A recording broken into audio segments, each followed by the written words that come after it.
We got used to seeing evil species in D&D. Goblins, orcs, and drow are often used as opponents in campaigns and classified as evil species. But could an evil species actually evolve? Does it make any sense to classify whole species as evil and use them always as bad guys? Hi, my name is Sophia and I'm a biologist. I understand that players want to fight and have interesting combats, but it never felt right to me to have species being classified as inherently evil. How can we hate these species while also having them exist as people? Part 1. The Evolution of Evil. Nature is already brutal. Predation, infanticide, parasites. None of these things is pleasant to watch. But biologically speaking, they are not evil. A lion killing a gazelle is not making a moral decision. A parasite is not cruel. These behaviors exist because they increase survival and reproduction. That's it. And that means that if a behavior increases evolutionary success, natural selection can favor it, even if we would consider that behavior immoral. Take manipulation or aggression, for example. Individuals with those tendencies can absolutely exist in a population if those traits help them survive or reproduce more successfully than others. But there's a limit to how far that can spread, because evolution doesn't happen in isolation. Social species fight back. In humans, individuals who threaten the group are punished, excluded, or imprisoned. So while certain antisocial tendencies might have genetic components, societies also create strong pressure against them spreading unchecked. And in social species, evolution creates an interesting balance. Cooperation is often favored within the group, while aggression can be favored towards outsiders. The same species can evolve to be deeply cooperative with its own members, while remaining extremely hostile to anything outside that social structure. We see this constantly in nature. Lions and hyenas attack each other over resources. Many prey species evolve what we biologists call anti-predator aggression, actively attacking predators instead of just fleeing. Some species cooperate intensely within their group while being extremely hostile to anyone outside of it. Which brings us to one of the closest biological concepts to what we might call evil: spite.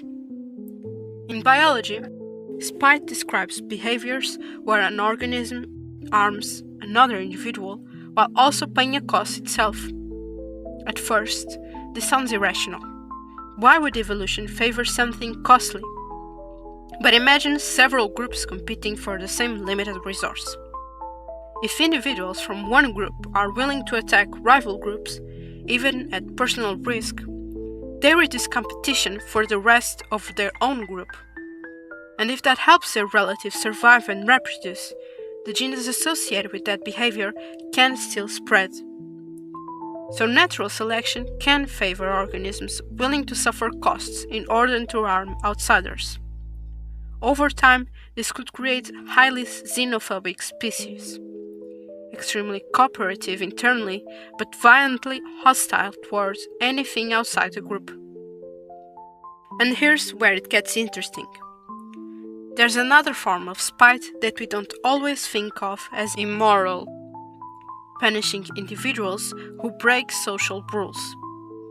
The punisher pays a cost to harm another individual. That's spite. But in social species, that punishment reinforces cooperation and stabilizes the group.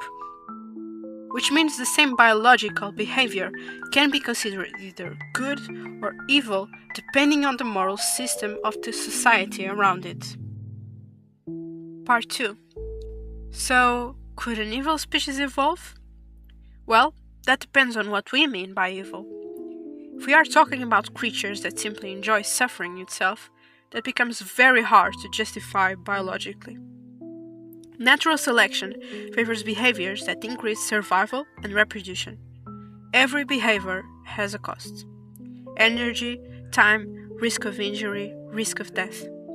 So, if an organism spends resources harming others without gaining any benefit, either directly for itself or indirectly for its group or relatives, then that behavior is unlikely to spread evolutionarily.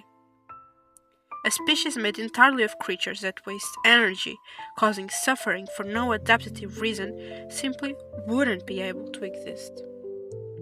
Honestly, poorly evil creatures probably make more sense as things outside of evolution entirely. Demons, undead, curses, supernatural entities, beings that are not constrained by biology or natural selection. Part 4. Applying this to our campaigns. So how do we apply this to our campaigns? The easiest option is to rethink what we call evil species entirely. Instead of making a whole species biologically evil, treat them as just another humanoid society, with their own culture, morality, and survival strategies. They might be territorial, xenophobic, or extremely aggressive towards outsiders because those behaviors evolved under specific environmental pressures. But that doesn't make them evil. That makes them survivors. Your goblins can still be antagonists. Maybe they serve a dark lord. Maybe an orc empire became violently expansionist because of resource scarcity or a history of war.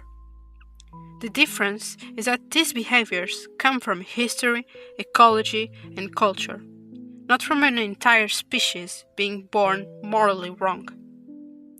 But there's another option. If you want creatures that are truly irredeemable, impossible to reason with, fundamentally hostile, maybe they shouldn't be biological species at all. Maybe your goblins are more like undead, extensions of a greater force. Creatures that don't build societies or families because they were never shaped by evolution in the first place. And honestly, I think both of these options make fantasy worlds far more interesting than the default evil race. Because once you start asking why a species behaves the way it does, once you give them a history, an ecology, a reason, your world stops feeling like a backdrop. It starts feeling alive. Evolution doesn't create evil. It creates survival strategies. And what looks like evil from the outside is often just a species doing exactly what it needs to do to still be here. That doesn't mean your world can't have irredeemable creatures. It just means that if you want them to feel real, they need a reason to be the way they are. A history, an ecology, a logic. And once you give them that, something interesting happens. Your player stops seeing a monster and starts seeing a world. If you want to know how to adapt evil species to your world, you might want to check out my other videos, especially my biologically accurate fantasy playlist. And if there's a species or a topic you want me to cover next, let me know in the comments. Now, go create!